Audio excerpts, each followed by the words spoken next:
back to the Catch As Catch Can or Catch Wrestling Alliance podcast. I am here with Raul today, not the other way around. And today I wanted to talk about how it's okay to not be so serious all the time when you're wrestling, because I think there's this TikTok or like this video circulating that girls giggle too much when they roll. Why do they giggle so much? Or like, girls giggle too much. Like, and I think it's fine, because this one woman like made a video in response to that, saying like, oh, I'll ask the Gracies and look up their videos. They never laughed a day in their life while rolling, and there's videos of them laughing all the time. So it's like, I think it's fine to have fun while rolling. What do you think? Yeah, did you share that video with me? No, I didn't. Oh, I think I saw it, right? Yeah. And then they showed all these pictures of like, all they're doing is like laughing and smiling. Yeah. a lot of their rolling footage and pictures and stuff.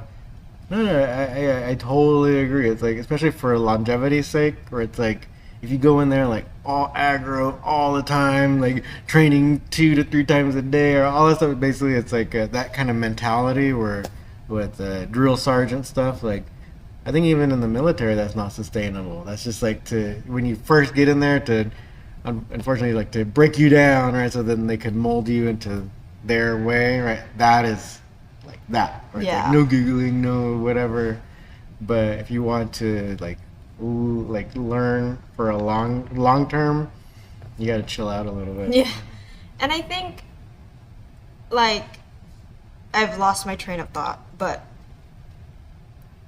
you need to have a life outside of it too. Like you need, and if you want to do it for a long time, you're gonna want to enjoy it. It's okay. I mean, there's a time and place for everything. Like don't get off topic, don't whatever, but like it's okay to have fun during it. Like it's part of your life. You want to enjoy it, you know. And I've seen like this one video where someone explains like play wrestling is like the best way to learn, and not like during technique or instructionals. The best way to learn is play wrestling, because that's when you can experiment, that's when you can have fun, and that's when you learn the most, because you're experimenting and you're trying out new things and you're just having fun with it. Yeah, and I think I can go where it's like you'll have people sparring in class, or it's like in the gym, and they're like not wanting to get submitted, right? It's like, well, just experiment and don't worry about getting submitted. I think that's like in your home gym, that should be like where you get submitted a lot, because you're trying out different things, see how they work or how you can make things work, right? Or spamming it. It's like we talk about, I thought on the podcast talked about it like a few weeks ago or a few months ago, where remember Danny at 10th Planet, like he came up to me after class one day and he's like, you really like he's like watching you roll, like I've seen that you've taken the double wrist lock to like a higher, you've made it a higher percentage submission, and it's probably because you probably do it to everyone, right? So that's it. It's like, yeah, you can experiment with one technique and then spam it and find out how it can work, even if you're gonna fail a lot or people are gonna escape or whatever, but you can make these moves higher percentage by playing with them, figuring out how to roll with it when they counter you and stuff. So I think it's important to not be so serious, because if you're so serious and you're stuck in your ways, so if you're open to like new ideas and like just making mistakes and having fun, and like it's okay, it's not that serious.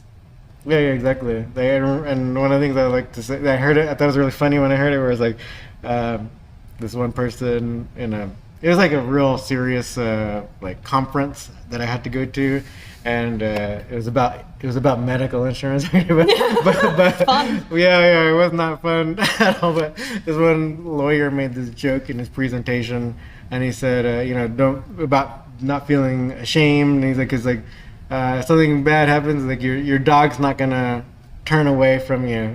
Your family's still gonna love you and all that.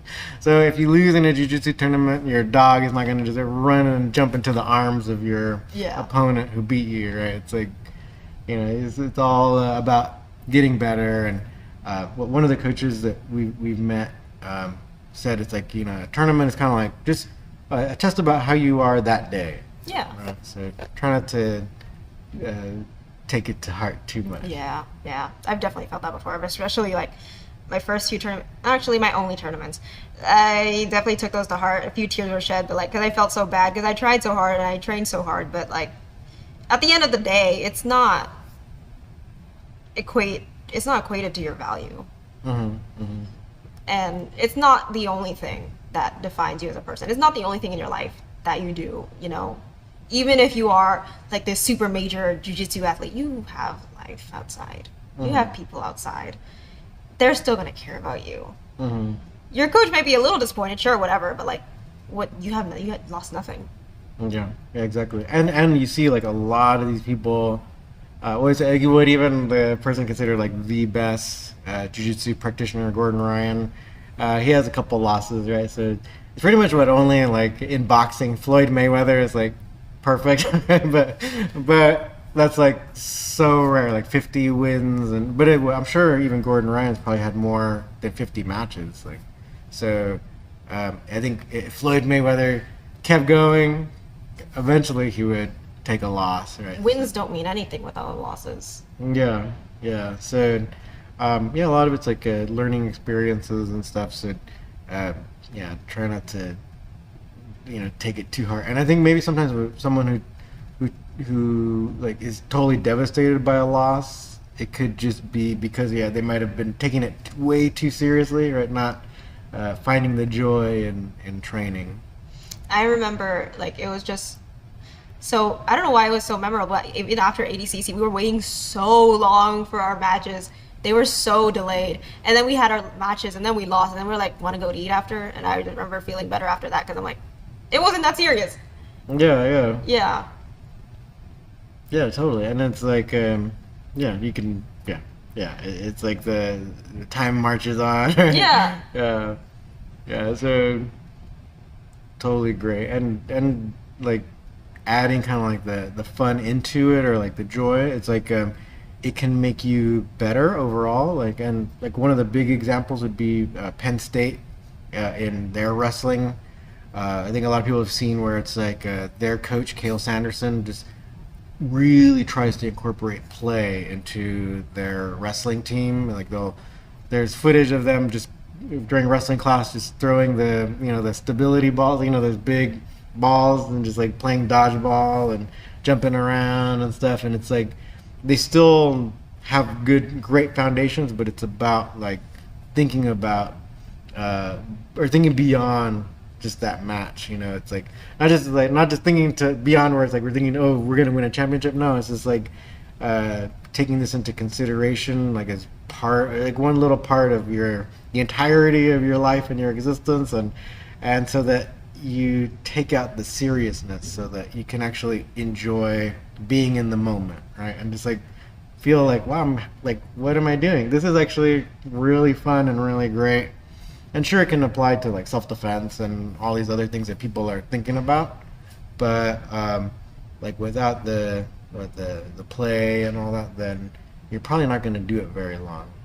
I think it applies to even like academic settings where you're not going to learn much, or like you learn best, or you retain like information the most if it's like memorable. So if it's a fun drill, or you're having fun through play, then you're gonna remember it. Like when I trained this little girl, you know what I'm talking about, I was teaching her how to take the back from, or like how to get a body lock from standing up. And I would put $1 in the back of my pants, and I'd be like, your goal is to get this $1, and if you get this $1, you get to keep it. So I just taught her like the principles of, and I just let her like figure out how to like arm drag, and I let her figure out how to take my back. So I think like through experimentation, like figuring it out, you learn the best. But at the same time, like pair it with instructionals. But I think it's just one of the best ways to learn. Mm-hmm.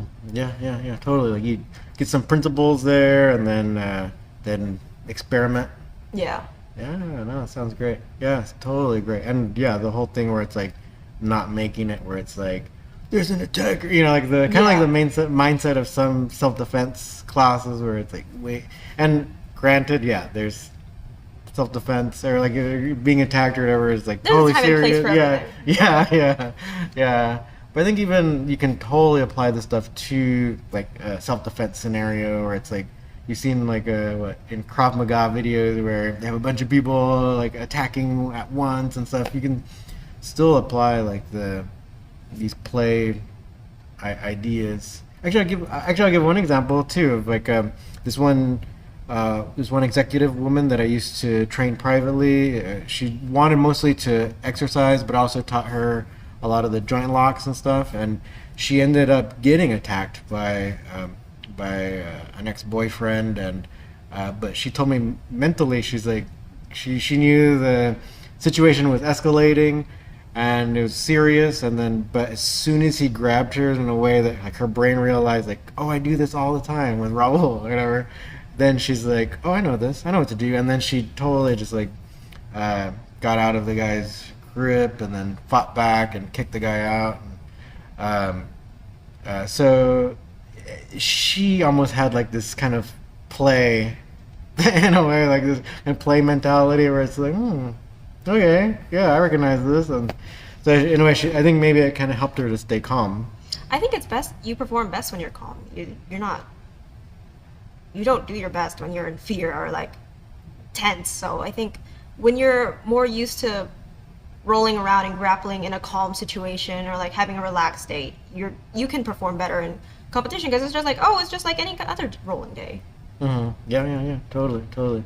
And then you felt that, so that actually we should probably like mention it. So then like when you started doing tournaments, like you could feel there is like a little difference in like the vibe, or what kind of difference did you kind of notice? Like between, like, you know, especially like sparring in class and an actual tournament, like you feel like we should think of it in any differently, or?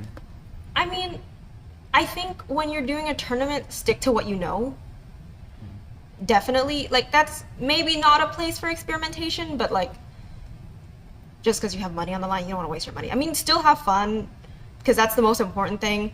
But I mean, you can experiment, but I personally would just stick to what I know. Stick to my fundamentals because it is a high pressure, quote unquote high pressure situation. But I remember when I did my last tournament back in San Jose, you weren't there. I was expecting you to be there, but it's okay. And that's not okay. No, that just took all the pressure away from me. And I was just like, and the girl like pushed me into the chair. She took me down with a head chin whip, whatever. And I was like, oh crap. But I just like stuck to what I knew. I'm like, oh, I'm used to being on my back.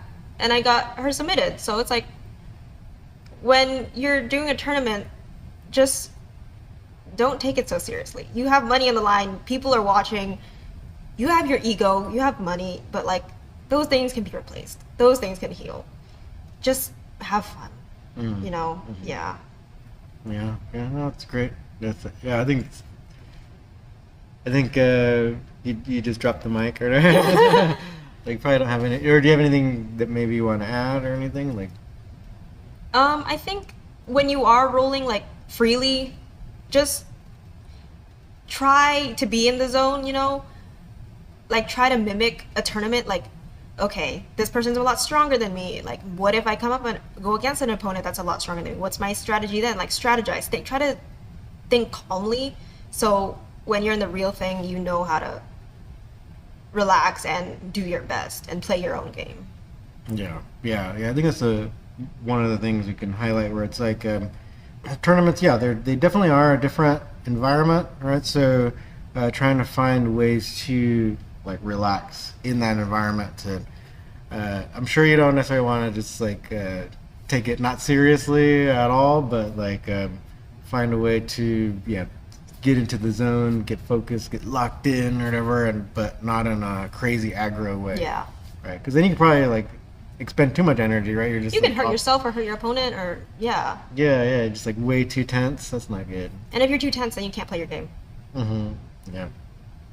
Like, I think you probably see that in like some people where it's like when the match starts, that all they're doing is just like being really rigid, and you try to grab them and they try to just like get away, and then but they're still back in neutral, right? Yeah. They haven't done anything, right? So I think you don't want to be like that. You want to actually kind of engage and counter or be offensive instead of just always like pulling away. Just there's probably just like a lot of nervous energy.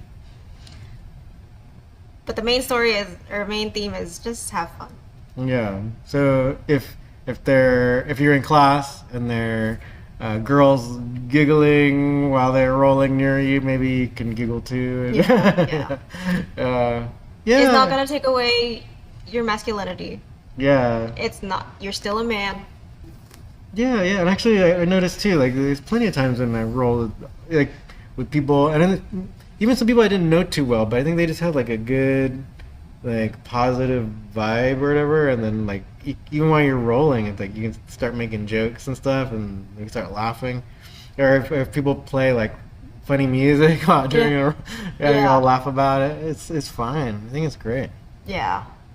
Because you're still getting the training in, and it's still real training, right? Mm-hmm. You know, so it's just you're not mentally stressing yourself out. Yeah. And I think you get burnt out too easily if you take it too seriously. Mm-hmm.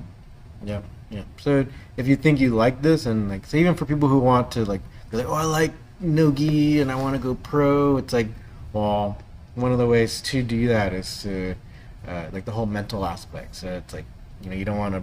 I think that will burn you out probably even quicker than any like hard physical training, right? If you just don't want to show up, then your body might not get up to you know, to go to class or whatever. So that mental aspect is like super important.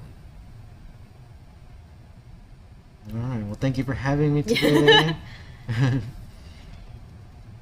I don't know. You do? Okay, so yeah, so if you have any questions or anything else you'd like for us to talk about, so there's comments, you can comment below, and you know, feel free to actually to go and check out our website. You can become a member of our YouTube channel. We have one-off courses that are on our website as well if you don't want to become a CWA Academy member. All that stuff is up there on our website or our YouTube channel. Or you can even just subscribe. That's also really, it's also really cool of you. Or if you're in the area, just stop by. Oh yes, yeah. So we train at Fight Science MMA. Also, there are ways we just don't know, right? All the different ways to get access to UCLA's gym and take classes. But many people do, right? Many people who aren't UCLA students are here. So we can try to find a way. But it's probably on UCLA's website, so go check it out and then find your way in. All right, so see you next time.